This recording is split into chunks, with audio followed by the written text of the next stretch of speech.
God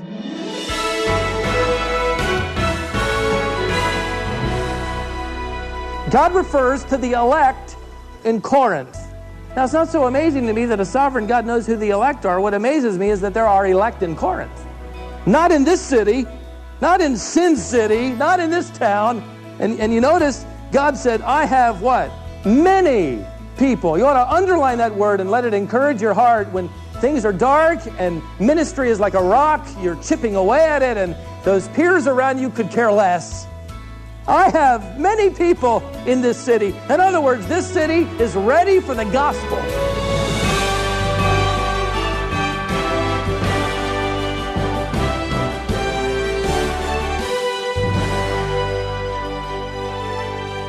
Today on Wisdom for the Heart, we're going back to our vintage wisdom archives and bringing you a series from the book of Acts. Stephen Davey has a 3-part series through this book, and this is the third in that series. We're looking closely at the life of Paul. You know, the more persecution and opposition Paul faced, the more confident he became in sharing his faith. But sometimes even Paul's faith was tested to the limit. Has that ever happened to you? In this lesson, it took a vision from God in the night to bring him back.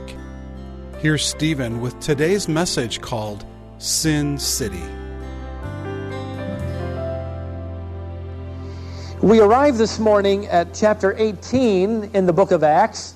The first phrase of verse 1 reads this: After these things, he, that is Paul, left Athens and went to Corinth. And as I studied this city, the differences between Corinth and Athens are obvious and rather stark. Both are searching for the cure now and in need of direction, but each city seeks for it in different places. Where the Athenians dialogued, the Corinthians drank. In fact, during Paul's day on the theater stages of that part of Greece, if a Corinthian or if an actor was on stage playing the part of a Corinthian, he was usually drunk. While Athens dialogued and Corinthians drank, I also saw a distinct difference in that the Athenians had 10,000 idols. Corinth had 10,000 religious prostitutes. In this day, when abortion was a blight on its society, infanticide as well, a day when the practice of having a baby that you didn't want, you'd put that baby out on the stoop, especially if it were a girl and unable to carry on the family name, and the slave traders would come by and pick those little baby girls up. By the time Paul arrived in Corinth, 10,000 of these little girls had been enslaved to the temple of Venus. And every night, it was their role to descend on the city of Corinth and reenact the religion of this city. Where Athenians debated in philosophy, Corinth was addicted to pornography. In fact, by the time Paul arrives here in this incredibly wicked city, the Greek word Corinthian had already become a nickname for immorality. Korinthiazomai, if attached to a woman, would be saying that this woman was loose. If you called a man a Corinthian man in Paul's day, that meant he was dishonest, he was an adulterer, he was a fornicator. That word had come to mean any form of immorality, dishonesty, or debauchery that you could imagine. And one author that I read referred to Corinth as a rip-roaring town where none but the tough could survive. What I want to do by way of introduction here is just simply draw out of this passage, as Paul approaches this evil and needy city, 6 principles. If you're following in your notes, you may care to do so. Principle number 1 is this: there has never been an easy place to live for Christ. You climb into the sandals of the Apostle Paul and you will likely never complain again about how tough it is to live for Jesus Christ in your city. Oh, but you don't know the temptation. You don't know my pressures. You don't know my peers, my professors. You don't know my family. No, my friend, you do not know Corinth. This place was Sin City. Now, for the Apostle Paul, there were a number of reasons just at the outset of his ministry that created a great and difficult chapter in his life. Let me give you three of them. First of all, as I've already mentioned, he faced not only spiritual but moral darkness with its primary religion of immorality. A place where every vice would be out in the open. Homosexuality was rampant. Divorce was epidemic. In fact, by this time, the high-bred women of Greece, it was said of them that they would date or name their years by the names of their husbands. One author said that this city of 200,000 people was a sweltering reflection of inner-city New York, Las Vegas, and Hollywood, sort of all rolled up into one city. And Paul would confront it all with the gospel of Christ. Third, or secondly, Paul experienced financial difficulty in Corinth to make matters worse. In fact, verse 2 tells us that when he arrived, he eventually moved in with some tent makers, obviously in order to make ends meet. Now, fortunately, he could fall back on this trade that he had learned as a little boy. The rabbis used to teach, if you don't teach your son a trade, you teach him how to steal. And so the trade that he had evidently learned as a boy was how to make a tent with coarse goat's hair or leather. But it was a difficult time because we find him having to make tents to survive, to put food in his stomach. Third, just in setting the stage, Paul endured also physical and emotional discouragements, and we'll get into that in a little bit. But for now, at least know that he just completed a 500-mile walk. He had been beaten some time ago. He'd fled 3 cities already. He just left a city with very little result, and now he makes this long journey, but this time he's alone. His companions are in another town. And so he arrives in Corinth with no place to stay, very little money, in fact, in need of money. He doesn't know anybody. To make matters worse, he's arrived at one of the ungodliest cities on planet Earth. Leads me to the second principle. There is never a time when you will not benefit from friends of like spiritual passion. Look at verse 2. And he found a certain Jew named Aquila, a native of Pontus, having recently come from Italy with his wife Priscilla, because Claudius had commanded all the Jews to leave Rome. He came to them, and because he was of the same trade, the Western text inserts, and of the same tribe, he stayed with them, and they were working, for by trade they were tent makers. Now, most believe that Aquila and Priscilla were already believers, having come to faith in Rome, where a church already existed. We do know by putting the clues together that they are a tremendous couple who knew the word well enough so that in a few verses they're going to straighten out this visiting preacher named Apollo, who was a little off. They will also, by the way, follow Paul to Ephesus. They become team members of the Apostle Paul. One author that I read some time ago said that every believer has in their lives a couple of different people. There are those who sap your spiritual passion, and there are a few who share your spiritual passion. You could always use a little more of them, right? Well, this couple was a couple that shared Paul's spiritual passion. And maybe you're thinking, this is what I'm missing in my life. Where is my Aquila? Where is my Priscilla? Lord, why don't you make them find me? Well, if you look closely, you'll discover that they didn't find Paul. Paul found them. Verse 2. And he found them. To Paul, he found kindred spirits who shared his spiritual passion.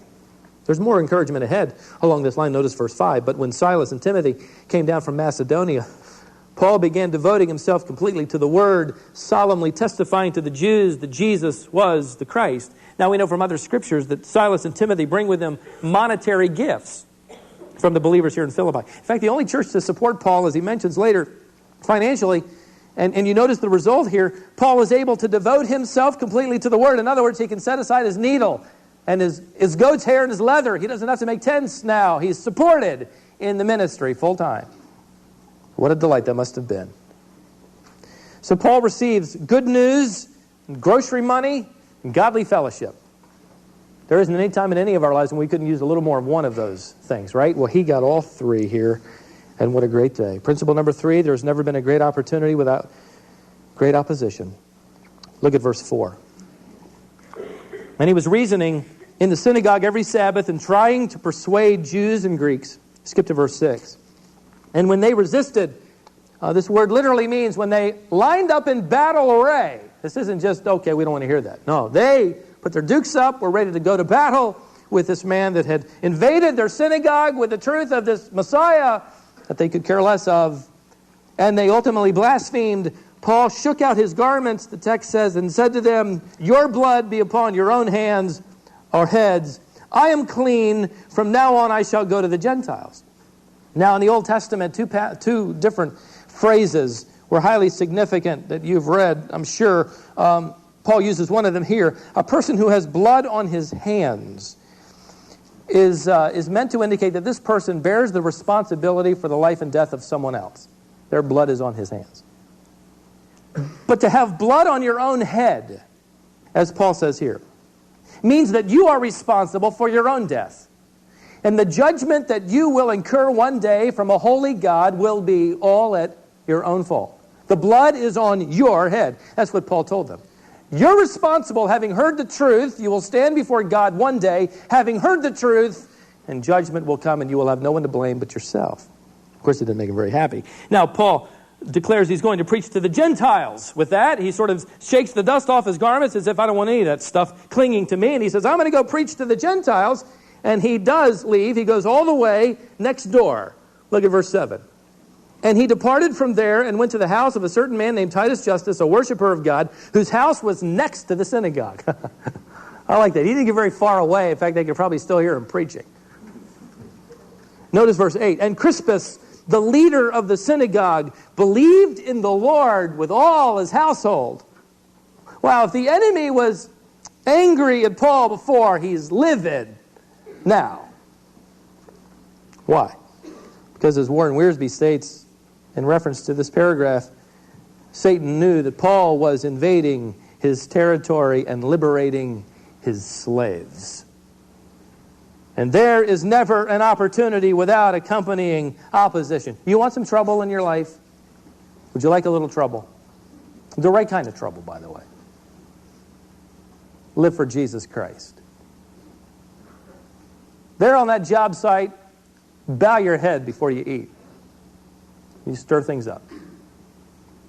Mention the name of Christ as someone that you're devoted to. You can stir it up. I like the way Spurgeon said it. He said it really well, and that Satan never kicks a dead horse, just a live one. However, in spite of all of this incredible fruit here and these courageous advances into this territory, principle number 4, let me give it to you and then we'll read further. There is never a moment when the strongest quality of your testimony doesn't need to be carefully guarded. Look at the middle part of verse 8. And many of the Corinthians, when they heard, were believing and being baptized as an expression of their belief. That is, verse 9. And the Lord said to Paul in the night by a vision, "Do not be afraid any longer, but go on speaking and do not be silent." Now stop a second. This is rather shocking news. Paul, afraid? This is the man who said and wrote what became the foundation of what was just sung. I am not ashamed of the gospel of Jesus Christ, for it is the power of God unto salvation. But here, fear clutches his throat. You see, something was happening during the events in the last part of verse 8. While people are hearing and believing and being immersed, baptizanta, something is happening to Paul that's exactly the opposite of what you'd expect to be happening to Paul. The original verb translated there in your Bibles, "do not be afraid," is a present imperfect with a negative, which means that the Lord is telling Paul to stop an action that is already in progress. The next verb, translated "do not be silent," is different, aorist subjunctive with a negative. That means that the Lord is preventing or attempting to prevent an action that is about to begin. I did that just not so you'd know I did my Greek homework, but because you'd probably need a little proof, because here's what's happening here. In other words, Paul if you can believe it, is already afraid. He's told to stop being afraid. That's an action in progress. And then he isn't, on top of that, contemplating resigning as the chief spokesman of the Corinthian crusade. I'm stunned by this revelation of Paul, the fearless one, who is afraid. Why? We're not told. But I had all week to come up with a guess. Let me tell you what I think is going on. Think about what happened to Paul, and we've been studying his life in every city that he went to on this European tour. He begins in Macedonia. What happens? He's beaten with rods and thrown into prison. He leaves there and he goes to Thessalonica. God is at work. God is moving. People are coming to faith in Christ.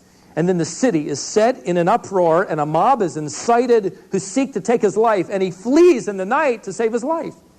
He flees to Berea and things are sort of clicking there and the church is being established and people there are coming now to Christ. And then Thessalonians come and incite a mob at Berea and he again has to flee in the night to save his life. Now he's in Corinth.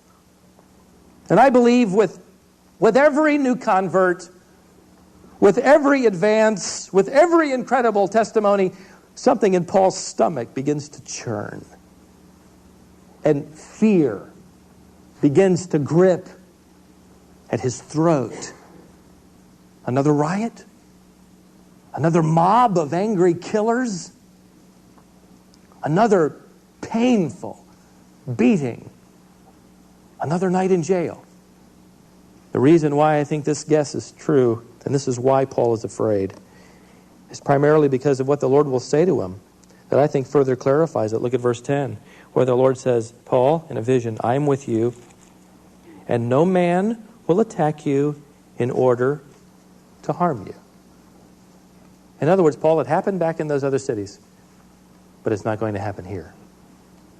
Now, I'm so glad this has been revealed of Paul, because he becomes a lot more like us, doesn't he?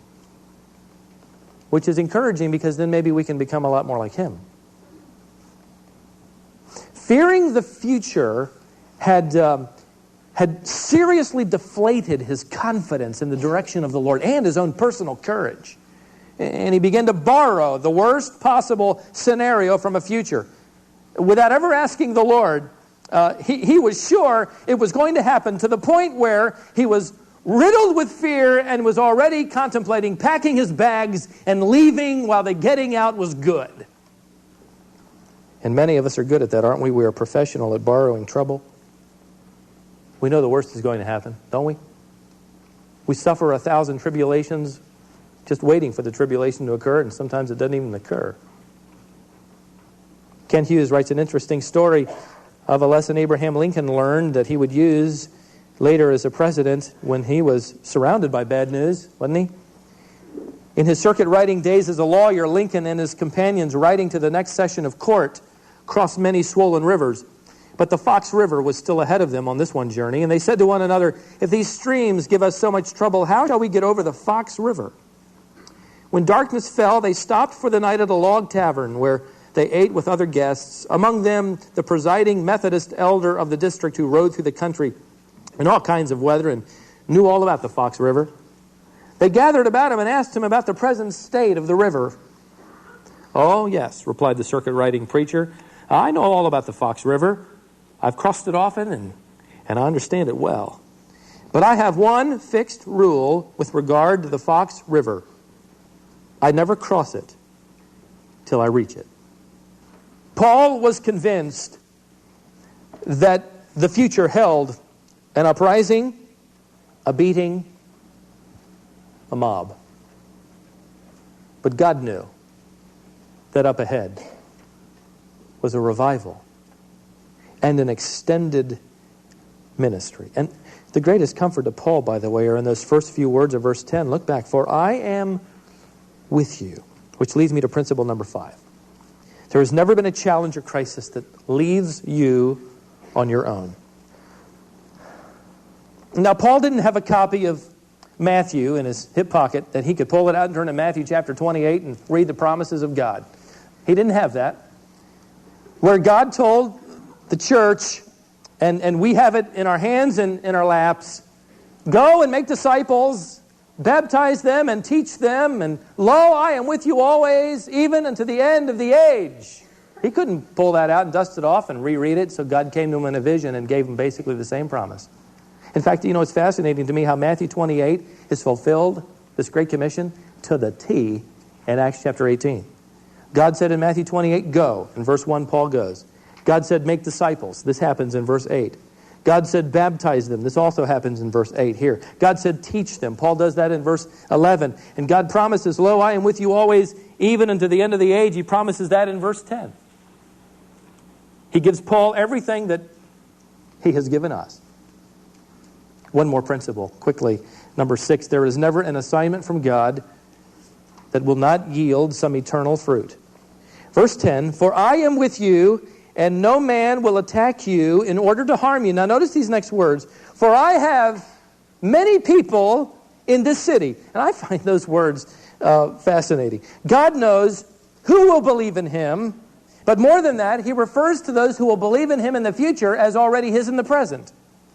God refers to the elect in Corinth. He knows who they are.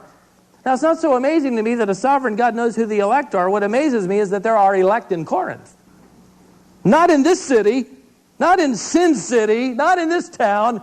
And you notice, God said, I have what? Many people. You ought to underline that word and let it encourage your heart when things are dark and ministry is like a rock. You're chipping away at it and your family doesn't listen and those peers around you could care less. I have many people in this city. In other words, this city is ready for the gospel. Now, I've been to Las Vegas. I know that's hard for you to imagine. That money we used to have in the building fund. No, I'm just teasing.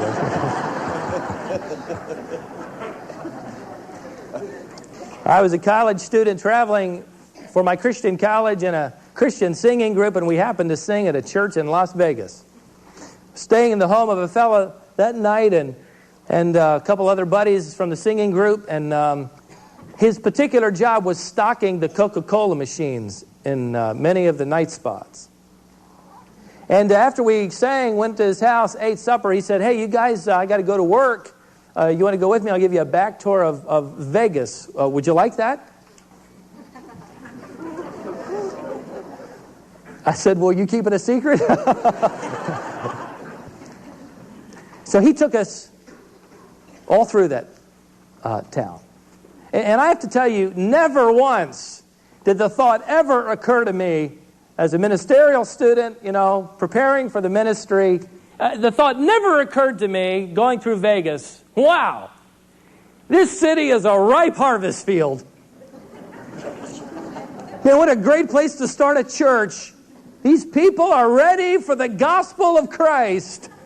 Never. I don't think that ever crossed the mind of Paul either. And it was time for God to shock him.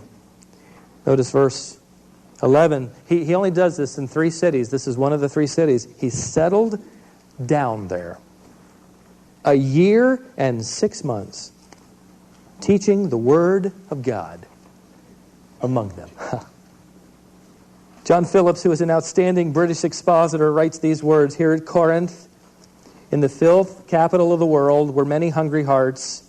There were lonely people, people disillusioned by pleasure and worldliness, people who had drunk from Satan's broken cisterns and poisoned wells, desperate people, people who were not only lost, but who knew they were lost. There were sailors tired of lives of drunkenness and debauchery. There were the broken women, the cast-offs of the temple where sin was their daily bread. There were successful businessmen whose money could buy them everything but happiness. There were housewives struggling for a decent home life in a city as foul as Sodom. There were young people whose ideals had been blighted by the diseased state of the society in which they lived. Some were tired of Tinseltown. The fleshly pleasures had lost their attraction. Some were suffering deep guilt and an awful emptiness of soul. They were ready to receive Christ. And so Paul, to the utter surprise of Paul, a man who was ready to give up, Sin said he was ready for the gospel. And he learned some valuable lessons here. He learned, and the reason we know he learned is because of the way he would write to this church that would develop. He would write them a letter and tell them, oh, listen, you remember how when I came to you, I was filled with weakness and trembling and much fear. He ends that same epistle by saying to them, my dear friends, be steadfast, unmovable, always abounding in the work of the Lord, for as much as you know that your labor is not in vain in the Lord. In other words, don't quit. And don't be quiet. Say to the Lord, Lord, do a work inside of me, and Lord, do a work through me, and then in the midst of your sin city, watch him go to work.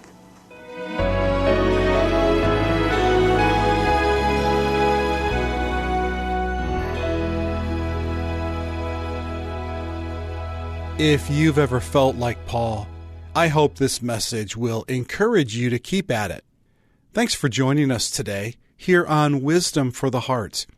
We're currently in a series from Acts from our Vintage Wisdom archives. Acts is a critical book as the story of the Bible transitions to the church age. I hope you'll be with us in the days ahead for this entire series. You can learn more about our ministry if you visit our website, which is wisdomonline.org. Once you go there, you'll be able to access the complete archive of Stephen's Bible teaching ministry. We have it arranged by book of the Bible. That makes it really easy to find what you're looking for. We also post each day's broadcast, so if you ever miss one of these lessons, you can go to our website and keep caught up with our daily Bible teaching ministry. The archive of Stephen's teaching is available on that site free of charge, and you can access it anytime at wisdomonline.org. If you have a comment, a question, or would like more information, you can send us an email if you address it to info@wisdomonline.org. Once again, that's info@wisdomonline.org. We look forward to interacting with you there. Thanks again for joining us. Be with us for our next Bible message next time, right here on Wisdom for the Heart.